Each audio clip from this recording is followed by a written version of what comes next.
മറ്റു വാർത്തയിലേക്ക് വന്നാൽ റെക്കോർഡുകൾ ഭേദിച്ച് സ്വർണ്ണവില മൂന്നാം ദിവസവും ഉയരുന്നു. ഇന്ന് ഗ്രാമിന് 50 രൂപ വർദ്ധിച്ച് 6075 രൂപ. ഇതോടെ പവന്റെ വില 48,600 രൂപ എന്ന നിരക്കിലാണ്. വിവരങ്ങളുമായി ബീന റാണി ചേരുന്നു. ബീന, കഴിഞ്ഞ കുറേ ദിവസങ്ങളായി സ്വർണം അതിന്റെ റെക്കോർഡ് സ്വന്തമായി തിരുത്തിക്കൊണ്ട് ആ വിലയിൽ ഇങ്ങനെ മുന്നേറുകയാണ്.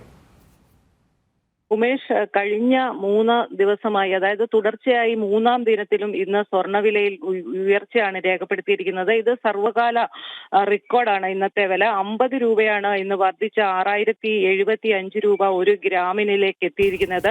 അതുപോലെ ഒരു പവന്റെ വില 48,600 രൂപയായി. ഇന്ന് മാത്രം 50 രൂപ ഗ്രാമിന് വർദ്ധിച്ചിട്ടുണ്ട്. ഏതാണ്ട് ഈ 3 ദിവസം കൊണ്ട് 1040 രൂപയുടെ വർധനവാണ് സ്വർണ്ണവിലയിൽ രേഖപ്പെടുത്തിയിട്ടുള്ളത്. പ്രധാനമായും അമേരിക്കയിലെയും യൂറോപ്പിലെയും സാമ്പത്തിക രംഗത്ത് നേരിടുന്ന പ്രതിസന്ധി ഒരു സ്വർണ്ണവില വർദ്ധിക്കാൻ, അന്താരാഷ്ട്ര വിപണിയിൽ സ്വർണ്ണവില വർദ്ധിക്കുന്നതിന് ഒരു കാരണമായിട്ടുണ്ട്. ഇത്തരത്തിൽ പ്രതിസന്ധിയുള്ള സമയങ്ങളിലെല്ലാം സുരക്ഷിത നിക്ഷേപം എന്ന നിലയിൽ സ്വർണ്ണത്തെ കൂടുതൽ ആളുകൾ ആശ്രയിക്കുന്നതാണ് പ്രധാനമായും വിപണിയിലേക്ക് ഇത് പ്രതിഫലിക്കുന്നത്. മറ്റ് ആസ്തികളുമായി തട്ടിച്ചു നോക്കുമ്പോൾ സ്വർണ്ണത്തിൽ നിക്ഷേപിച്ചാൽ കൂടുതൽ നേട്ടം കൈവരിക്കാനാകുമെന്ന ചിന്തയാണ് ഇത്തരത്തിൽ സ്വർണ്ണത്തിലേക്ക് നിക്ഷേപിക്കാൻ ആളുകളെ പ്രേരിപ്പിക്കുന്നത്. എന്തായാലും കേരളത്തെ സംബന്ധിച്ചിടത്തോളം വിവാഹ സീസണുകൾ തുടരുന്നതിനാൽ സ്വർണ്ണവില ഇത്തരത്തിൽ ഉയരുന്നത് വിപണിയെ സാരമായി ബാധിച്ചിട്ടുണ്ടെന്ന് ഈ മേഖലയിലുള്ളവർ പറയുന്നുണ്ട്.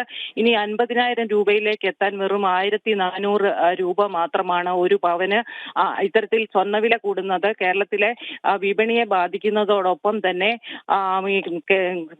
സ്വർണ്ണത്തെ ഒരു വൈകാരികമായി കാണുന്ന ഒരു സംസ്ഥാനം എന്ന രീതിയിൽ ആളുകൾക്ക് ആശങ്കയും വർദ്ധിപ്പിക്കുന്നതിന് ഇടയായിട്ടുണ്ട്. എന്തായാലും കഴിഞ്ഞ ഡിസംബറിൽ ശരി ബീന, എന്തായാലും സ്വർണ്ണവില സർവകാല റെക്കോർഡിൽ കുതിച്ചുയരുകയാണ്. കഴിഞ്ഞ 3 ദിവസമായി എല്ലാ ദിവസവും വർധനവ് രേഖപ്പെടുത്തുന്നുണ്ട്. ബീനയാണ് വിശദമായ വിവരങ്ങൾ കൊച്ചിയിൽ നിന്ന് പങ്കുവച്ചത്.